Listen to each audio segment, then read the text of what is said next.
you in there? Trots? Trots, is that you? I can't hear you, man. Open the door. Trots, the door's blocked. I can't get to you. What's up, wee man? You hurt? With the likes of Dear Esther, Everybody's Gone to the Rapture, and Amnesia, A Machine for Pigs in its locker, British studio The Chinese Room is obviously no stranger to horror, or horror-adjacent games, and given the fact that the studio has done a solid job with each of those games, expectations are bound to be high anytime it returns to that genre, or that particular style of game. Still Wakes the Deep is The Chinese Room's newest game, and it's very much part of that lineage. A first-person, narrative-driven horror-adventure game that's light on gameplay and mechanics and heavy on story and storytelling. And though it doesn't reinvent or revolutionize the genre by any stretch of the imagination, for those looking for a solid walking sim or a solid horror story, there's quite a bit to like here.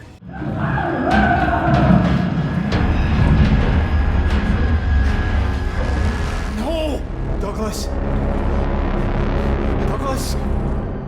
Still Wakes the Deep is set in the year 1975 and has you playing as Kaz McCleary, a Scottish electrician who has chosen to run away from troubles in his personal life by taking a job that's putting him on an oil rig in the middle of the North Sea. Racked by violent storms and ridden with mechanical issues and equipment failures of all kinds, the oil rig isn't an entirely hospitable home for the crew that works it, though that turns out to be the least of everybody's issues. After you spend the game's opening minutes getting familiar with protagonist Kaz, the problems he has in his life, and the people that he works alongside aboard the rig, Still Wakes the Deep quickly thrusts you into the meat and potatoes of its story. A drilling accident rocks the rig, damaging significant parts of an already creaking structure, while what follows after the accident is even deadlier and otherworldly, a nightmarish presence that seems to have started taking over the rig not just by sending strange giant tendrils crashing through the structure, but also by slowly possessing members of its crew one by one, turning them into horrific monstrosities.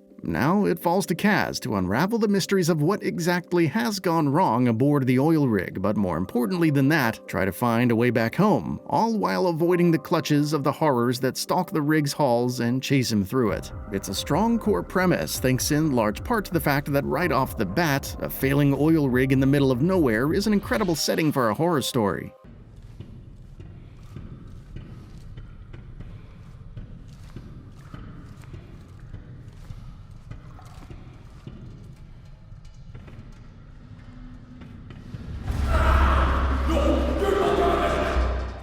Still Wakes the Deep makes good use of it as well, using its tight claustrophobic corridors in great effect with its decaying nature and how isolated it is to create genuine stakes and tension. It does not, however, go one step above that into actual horror territory, at least not in any meaningful way that stands out in memory. Still Wakes the Deep certainly has a few moments and sections where it's legitimately unsettling, but if you're hoping for the game to outright scare or terrify you, it might come across as a bit of a letdown. What's particularly disappointing is that the game actually does have a few gameplay sections that seem conceptually ripe for memorable scares, where the game tells you that you're being chased or stalked by things that you need to avoid and stay hidden away from while finding your way out. These sections, however, often tend to fall flat, thanks in large part to an almost complete lack of challenge.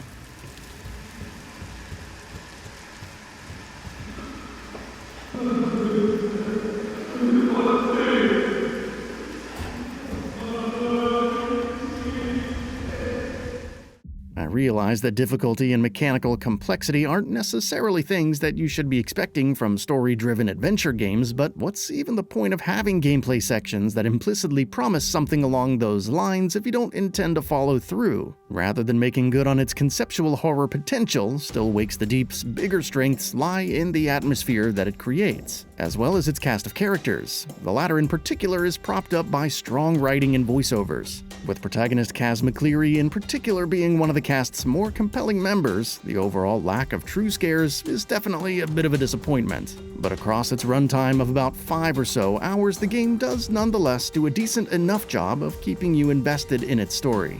It's a good thing it does too, because beyond the story, Still Wakes the Deep doesn't have an awful lot to offer, which, of course, is to be expected from narrative-driven adventure games. This is an experience that's light on gameplay, with the bulk of its interactivity being limited to walking through its environments, engaging in some light stealth sections, and environmental puzzle solving, and taking the rare chance that you get to explore branching paths and rooms for additional bits and pieces of story.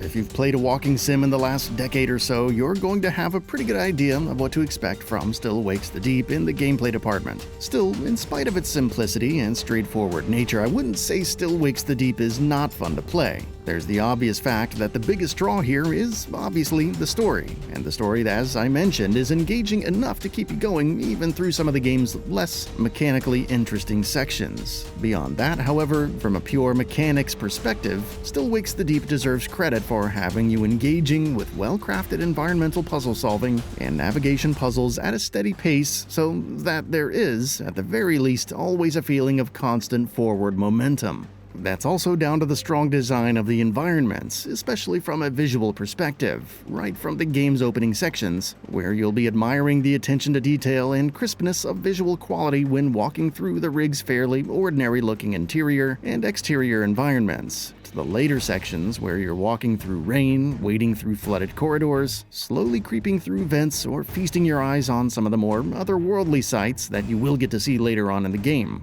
which I obviously will not be spoiling here.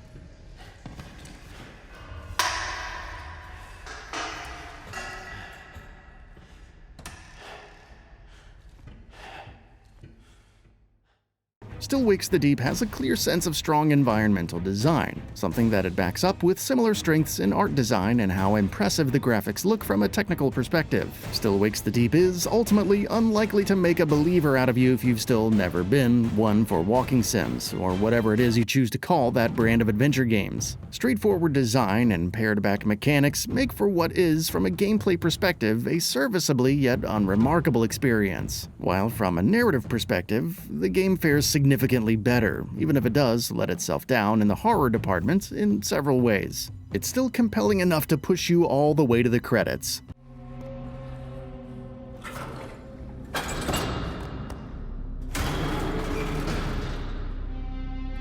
Still Wakes the Deep may not be the Chinese room's crowning achievement by any means, but it's certainly another solid notch in the studio's belt nonetheless. That's all for now. If you enjoy what you saw, please hit the like button. And if you're new to the channel, now is a great time to subscribe. We upload brand new videos every single day. After subscribing, don't forget to enable all notifications by clicking the bell icon. Thanks for watching this video, and we'll see you next time, right here on GamingBolt.